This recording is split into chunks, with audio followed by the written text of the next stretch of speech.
terlibat dalam jaringan bisnis haram disangsikan banyak orang. Lantas seperti apa pakar ekspresi menilai pengakuan Niki? Pokoknya Niki cuma menegaskan kalau Niki tidak pernah mengenal yang namanya F dan O itu, tidak pernah mengenal, tidak pernah berkomunikasi. Kasus dugaan prostitusi artis yang melibatkan Nikita Mirzani dan seorang model berinisial PR masih terus bergulir panas. Sejumlah pihak menyaksikan pengakuan Nikita yang menyebutkan bahwa dirinya tidak terlibat dalam jaringan bisnis haram yang dikomandoi oleh dua mucikari yaitu O dan F. Lalu apa kata pakar ekspresi wajah yang menilai pengakuan Nikita? Dan juga apa kata kriminolog soal penetapan undang-undang tentang tindak pidana perdagangan orang TPPO dalam kasus Nikita? Simak liputannya tentunya hanya di Selebrita Pagi. Yang bilang kalau Niki menerima transferan uang dari kejadian yang kemarin, padahal tidak ada transferan ke rekening Niki sama sekali, dan Niki bisa buktiin dari hasil buku tabungan yang sudah Niki print. Pokoknya Niki cuma menegaskan kalau Niki tidak pernah mengenal yang namanya F dan O itu, tidak pernah mengenal, tidak pernah berkomunikasi. Ya, bukan berarti sekali lagi benar salah, bohong atau tidak, tapi ada sesuatu yang masih ditutup.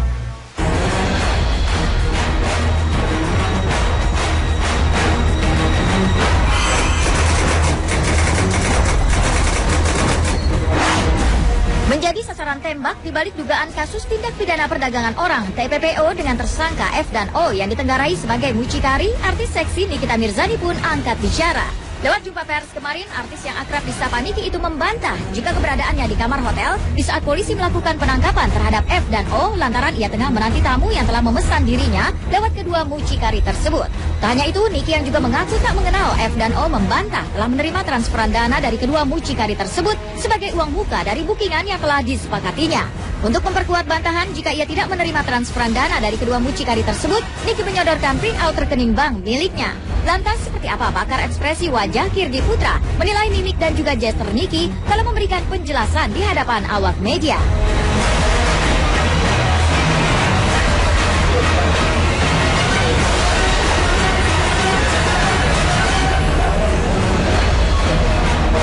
Adanya beberapa pemberitaan yang bilang kalau Niki menerima transferan uang dari kejadian yang kemarin, padahal tidak ada transferan ke rekening Niki sama sekali, dan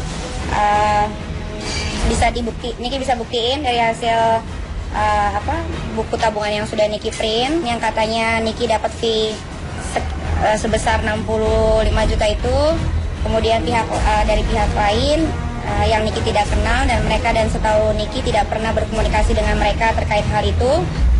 Screen saver dari M-Banking Niki, itu Niki print dari tanggal 10 nggak ada, terus ini dari tanggal 3 sampai tanggal 11 juga nggak ada.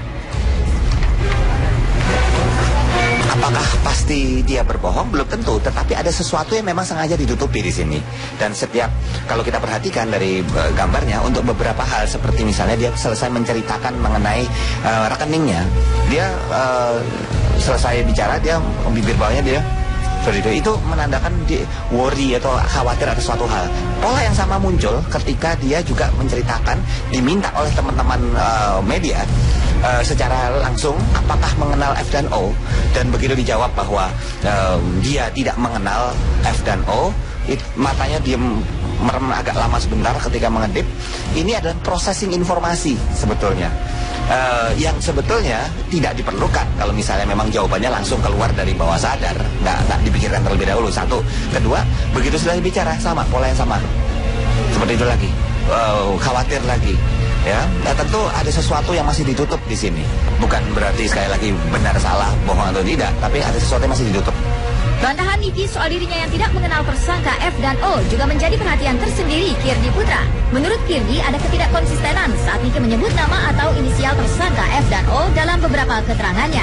Dalam satu keterangan, Niki tak menyebut secara jelas nama maupun inisial F dan O. Sementara di keterangan lainnya, khususnya saat menegaskan status F yang bukan manajernya, Niki justru dengan sangat gamblang menyebut nama atau inisial yang bersangkutan.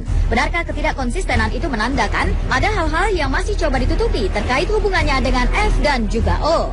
Niki cuma menegaskan kalau Niki tidak pernah mengenal yang namanya F dan O itu tidak pernah mengenal, tidak pernah berkomunikasi.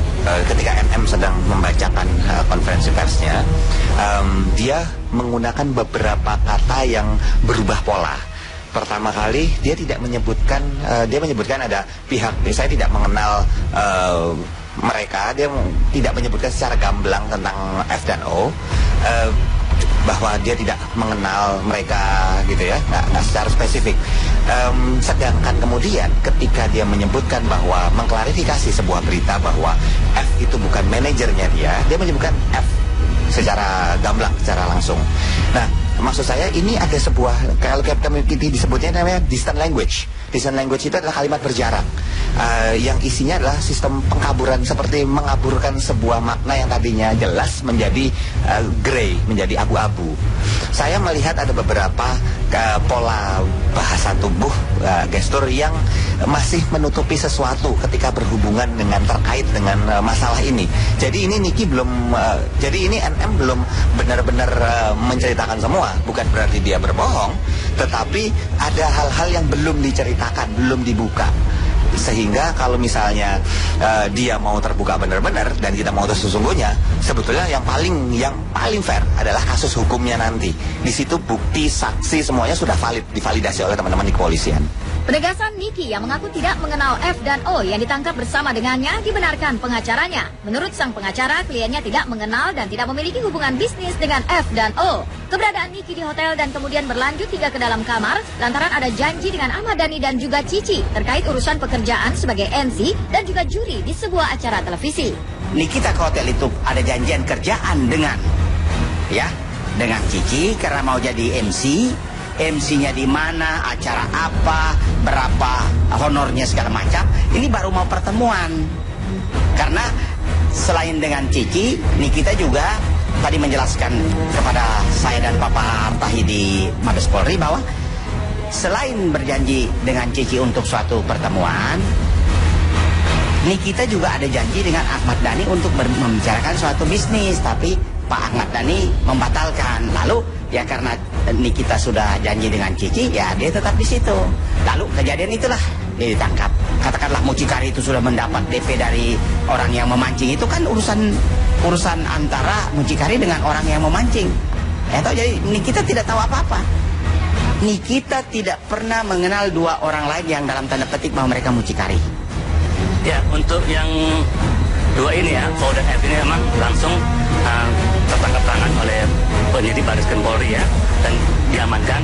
Namun untuk kedua wanita yang disebut tadi namanya, kita nggak tahu apakah ditangkap atau dipanggil atau memang diamankan.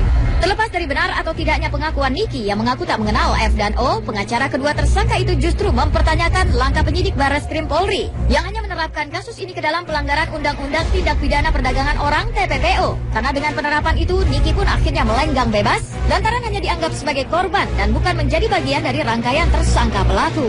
Kita belum tahu keterlibatan MM ini sampai mana, tapi yang jelas NM dan PR tadi kita dengar informasinya sudah dibawa ke suku dinas sosial ya di Jakarta Timur. Kalau kita lihat dari undang-undangnya ya, dari undang-undangnya kalau memang mereka korban ya, kalau mereka korban ya memang ya bebas kalau mereka korban. Kita lihat saja nanti dalam proses penyidikan apakah mereka korban, apakah memang mereka rangkaian dari pelaku. Kita lihat aja nanti. Pertama, mungkin benar polisi itu mau menjebak ya tentang perdagangan manusia dan mencari orang yang memperdagangkan itu. Ya itu ya mungkin ya tanda petik si mucikari itu. Enggak juga, kalau Nikita tahu begitu ngapain? Kan Nikita hanya kenal Cici. Datang, Cici karena belum nyampe, Cici bilang lewat telepon, Nikita tunggu saya di kamar, ambil aja kunci, istirahat aja di situ. Itu aja kejadiannya. Jadi belum ada kejadian. Jadi katakanlah benar polisi melalui suatu operasi terselubung dengan menjebak ini, tapi yang jelas yang dijebak bukan Nikita. Yang dijebak adalah orang lain yang tanda petik memperdagangkan itu. Ya sial aja, di tempat yang salah misalnya. Lantas apa pandangan dari kriminolog Adrianus Meliala dan Larasati Simatupang terkait langkah polisi yang menggunakan Undang-Undang TPPO dalam membongkar dugaan kasus prostitusi online yang melibatkan Niki dan seorang model berinisial PR? Benarkah polisi kesulitan menerapkan pasal-pasal dalam KUHP lantaran tak terpenuhinya unsur-unsur pelanggaran pidana sebagaimana dimaksud pasal-pasal perzinahan? Lalu layakkah Niki hanya ditetapkan sebagai korban? Artinya ada operasi kepolisian, di mana kemudian polisi melakukan berbagai macam langkah untuk kemudian melakukan yang namanya undercover buying. Jadi kalau kita mengambil analogi dengan narkotika, itu ada undercover buying. Jadi melakukan pembelian seolah si polisi lah sebagai pengedarnya gitu ya. Nah dalam hal ini tentu undercover order gitu ya, untuk kemudian bisa berkencan dengan seorang artis lah gitu. Nah kemudian terjadilah tertangkaplah tidak hanya si artis tapi juga pihak yang berperan sebagai penghubung begitu. Nah saya kira dan setahu saya juga bahwa karena ini adalah operasi kepolisian, tentu pihak kepolisian ingin sekali menangkap, ya, memproses, mentersangkakan semua pihak yang terkait.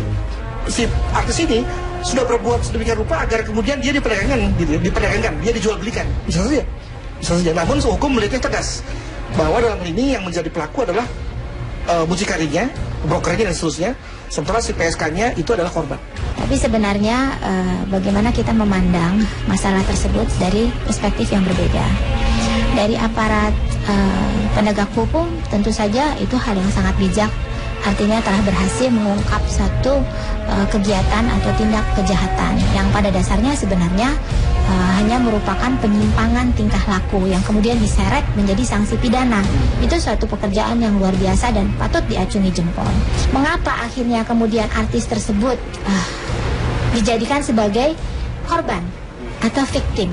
Pertanyaannya adalah terjadi kesalahpahaman ataukah terjadi hal yang kurang patut di antara para ahli. Artinya masyarakat juga menilai sesuatu hal yang janggal. Pada dasarnya ketika seorang melakukan tindakan prostitusi memang masuk ke dalam ranah penyimpangan tingkah laku. Dia tidak dapat ditindak pidana.